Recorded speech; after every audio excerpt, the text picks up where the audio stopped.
Alright, I am back with another video. It's been about a week. I figured there was going to be a bunch of stuff happening at Reset this Tuesday, so I didn't really think there was much to do before this, but now that Tuesday hit, I think I was actually underestimating how much stuff there was that was going to happen on a single day, so we'll see how long this video goes. I don't want it to be too long, but there's a good amount of stuff to cover in terms of all the things that dropped, both in-game and out of game. We'll start with the first thing that was announced, which were the Moments of Triumph, which is the annual list of things to do in Destiny 2 before the year's over, so you can get yourself a lot of stuff. A title, the MMXX title, I think it is this year, and also the usual collection of special ghosts and sparrows and things, which actually look pretty cool this year. And then there's like the t-shirt that everyone gets and wears on stream or at conventions and things, and I have the last two of those at least. I'm not sure how long they've been doing that, but gonna get that one too. People were a little worried about what the requirements would be. It is a lot of raiding. It's doing the old raids at least once, the ones that are going away, which include Leviathan, Spire of Stars, Eater of Worlds, Crown of Sorrow, and Scourge of the Past. I know a lot of people thought Scourge might not go away because it is based on Earth. And yet, here we are, and it is, in fact, going away. There is one Trials requirement, which is just win 7 Trials games, which I think is tolerable if you want a title. Like, granted, Trials is kind of in a terrible state, and for many players, winning 7 games total will be quite an adventure, and may have to be carried to that. It is not retroactive, so if you've done that already, tough luck. I think the most interesting thing about Moments of Triumph is this idea that they implemented where all of these old raids can now be farmed infinitely.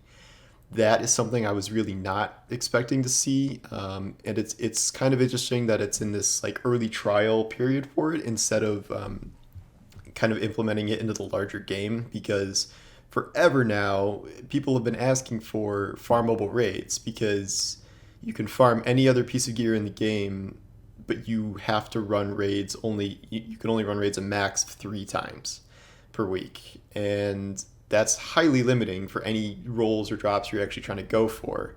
So the idea that you can farm raids like you can the new dungeon implies to me that they might be moving in this direction in the future, and this is kind of a trial run as to how this goes. I have some questions about this. Like, I don't know what's going to happen with Anarchy. Like, if you just run Scourge 20 times in a row, is that going to infinitely increase your drop chance in a given week? Maybe, and maybe the goal of this is just to get everyone Anarchy before it goes away. So I will be working on that for sure. This does not include Last Wish and Garden of Salvation, which are the 2 raids that actually have gear that are existing past the sunset cap.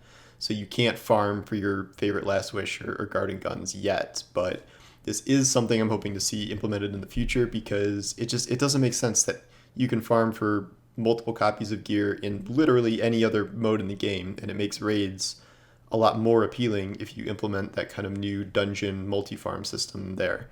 You don't need to have everything be powerful drops, like the once a week powerful drops or pinnacles should probably stay the same to not destroy the power gain game. But in terms of actual farming for loot, at least I'd say maybe once a raid is X amount of time old, like maybe not on day 1, so people don't run the raid 30 times in the first 48 hours and get every piece of gear ever. But at least down the road, like maybe when the next raid comes or when the next season comes, I think they should open up raids to be farmable for loot. So we'll see what happens with that, but I am pretty pleased with how that announcement went, and that is not something I was expecting. Then we have what actually happened in the game, which was a ton of crazy stuff. We knew that, even the game told us that the pyramids were going to come to Titan this week. What it did not tell us is that the pyramids are going to come to 4 different planets, all the ones that are dying. That's Mercury, Mars, Io, and Titan. And while there's not like a ton of stuff happening on Mercury or Mars, there are now giant pyramids sitting there in the skyboxes in ways that look extremely menacing and cool. If you go to Io now, there are the little contact ships flying all over the place there, and it's pretty crazy to see. we also, as part of this, we have the what's it called? The evacuation quest. That's what it's called. Where this is going to be a weekly thing where we're going around to the different planets and they're giving us new weekly bounties for just kind of doing random crap on the planet, and we get a special focused engram from that. All we had to do is one weekly engram or one weekly bounty at each of the 4 zones this time for each of the vendors. And so the quest itself was kind of nothing. There was little dialogue lines and stuff. The only one I found interesting was Anna talking about how she's trying to find a new home for Rasputin, which has gotten my hopes up about a Rasputin exo body, maybe in terms of the Fellwinter one we saw being built last season. So that would be pretty cool. But past that, there's a little bit of lore and a little bit of looming sense of dread that these worlds are just going to die. And I've said this in some articles, but this to me is the first time that Destiny has truly felt like a living, breathing, evolving world since they stated that they wanted that to be kind of a focus going forward. Like, we've had little world building events, and like we had the Almighty and that getting blown up and stuff, but this is something else entirely. They easily could have just been like, yeah, we need hard drive space. We're deleting these planets. Don't worry about Sloan and Ash and Azure. They're fine. Just leave them be. They'll show up maybe eventually. But no, they are writing the destruction assume the destruction of these worlds into the actual storyline with the pyramids, and there is a story reason for why this is happening, which I find very cool. Like, I don't know if we're gonna like live watch them blow up or something that Fortnite-ish, but just the fact that they have written this into the story, and we're probably gonna see it progress to some degree week to week over the next 2 months, month and a half, is just extremely cool. And we might even see some of these characters just die. I haven't read all the data mines and stuff, but I would be surprised if some of these characters kind of made it out alive from this. Like, granted, some of them aren't the most major of characters, but it's still cool, and I really, really think this is a great idea. The Contact event itself just moved to Titan, and you can farm that there now. It's not really much different. There's Hive now. It's a smaller space. I think it's easier. There's just less enemies that spawn in general. So it's just not really that bad. The part of that, so part of this and the evacuation thing, this is technically all part of the Traveler's Judgment exotic quest, but this is time gated, and that's going to have to be done week to week. So for now, all we're getting are these like focused engrams from this, and once you complete the quest this week, you can actually start unlocking the gear like at the the recaster. So you can now farm for the Aquila sniper, the SMG, some old grenade launcher, the Behringer that I don't really remember what it's from, and then a Titan slug shotgun. And there's some pretty cool rolls on these. I got a dynamic sway tap the trigger SMG, which is just hilarious because it's stability at the front of the magazine and stability at the end of the magazine. I don't know if any of these are like god tier weapons. They're cool to farm, and I'm glad to see them here. So I've already gotten some good rolls, and then I like new weapons being introduced as the season goes because I kind of got most of the rolls I want on the other stuff already. So it's cool to have something new to go for. But there's also one other weapon to go for, which was the new exotic Ruinous Effigy. And that quest started and ended on the same day. This it was kind of a short series of steps. Some of them are a little arduous, but you run the main mission. You find these little hidden pieces of light on the map. You kill some yellow bar Savathun champions. And then you got to do some reckoning, which... don't get me started on reckoning. But once you do that, you get the gun, and then you can start hunting down those Savathun eyes for the catalyst. And this gun is unlike anything I've seen in Destiny. It's just a wild concept and execution. If you don't have it yet, it's a trace rifle, which we knew going in, but when you kill an enemy, they implode into a void orb, an orb which you can then pick up and hit people with, or dunk on the ground for AoE damage. But you can also block with it like you would a sword, and it creates this force field around you that drains enemies and heals you like from their life force. Like you literally siphon the life out of them to heal you.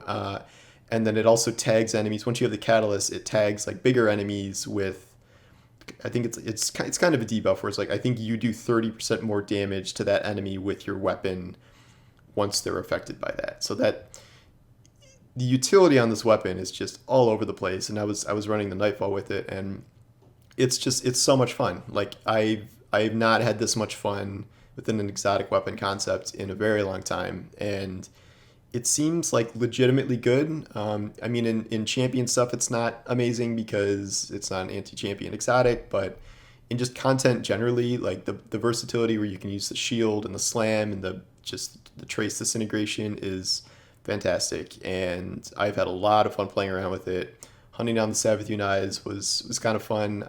I skipped the ones in Prophecy and Whisper for now. You don't need all of them to complete the Catalyst, but you do need that for Moments of Triumph. So I'll have to get back to that at some point.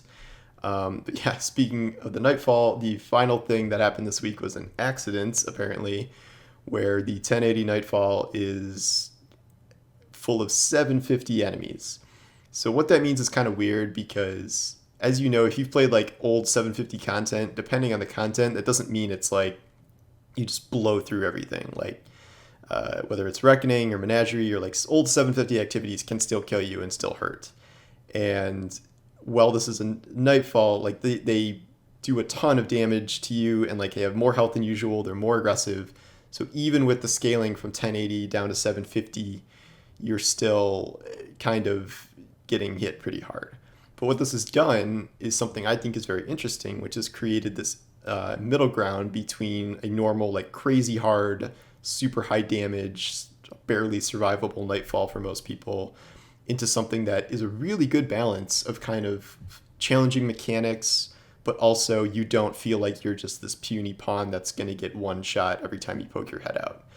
And like this has opened up a lot of like I'm able to use Ruinous Effigy with the orb and stuff because I'm allowed to get within 50 feet of enemies, and I don't just have to be sniping them from a million miles away with Mountaintop or a sniper or as an Aegis or whatever. So it's I know this is a bug, but it speaks to something that I think has been a problem in Destiny for a long time, which is enemies just kind of do too much damage. Like I know that might be like a really noob thing to say, but I'm only saying it because I think it really limits playstyles in these higher end activities, and this is why everyone kind of flocks to these long distance, stay in cover, like poke your head out kind of builds when you really just want to kind of be down in the action, and like playing risk reward, and like swords have helped with that a little bit because they do so much damage. It's kind of worth the risk to run up and slam a boss or a champion or something. But in general, like I don't really hate how this feels, and this has been a very interesting, challenging, but rewarding activity that everyone just wants to farm now. And because you get a lot of exotics, you get Ascendant Shards, and it's actually kind of perfect because now with Sunsetting, we need more sources of Ascendant Shards, and Bungie really didn't introduce any other than throwing a couple in trials. So this is a great way to farm those shards in a way that it's still pretty hard for most players, but it's doable, and you'll get a couple shards for your trouble and are able to actually masterwork armor. And I think Bungie needs to offer many more of these materials, so at least as a stopgap, you can now easily farm this Nightfall, quote unquote easily, for the next week or so. This does not seem like something that's so urgent it's going to get hotfixed, but I would be surprised if it lasts longer than this week. Either they'll probably fix it by next week, or it's just a bug that has to do with this specific Nightfall, which we've kind of seen before. So I would get as much farming in as you possibly can this week before that goes away. I'm up to a couple runs now, and I've gotten a couple shards and a couple exotics, so it's definitely worthwhile if you can figure out the right strat for you. And it's fine to do with randoms, but it's also it's a long tough strike. It's Festering Core, which is not the best strike in terms of like dealing with endless Taken and a bazillion types of shields, and it's a lot of work, but it's fun. I think I may be actually running some gameplay footage here because I figured out how to do that.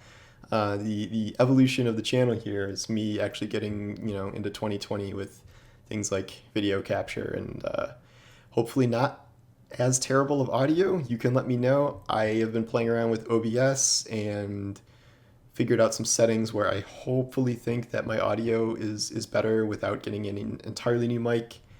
Next up, I'm going to work on lighting and camera stuff a bit. But again, everything I'm trying to get is on back order, so it's a work in progress. But yeah, this week there's a ton of stuff to do. I have to farm this Nightfall as much as humanly possible.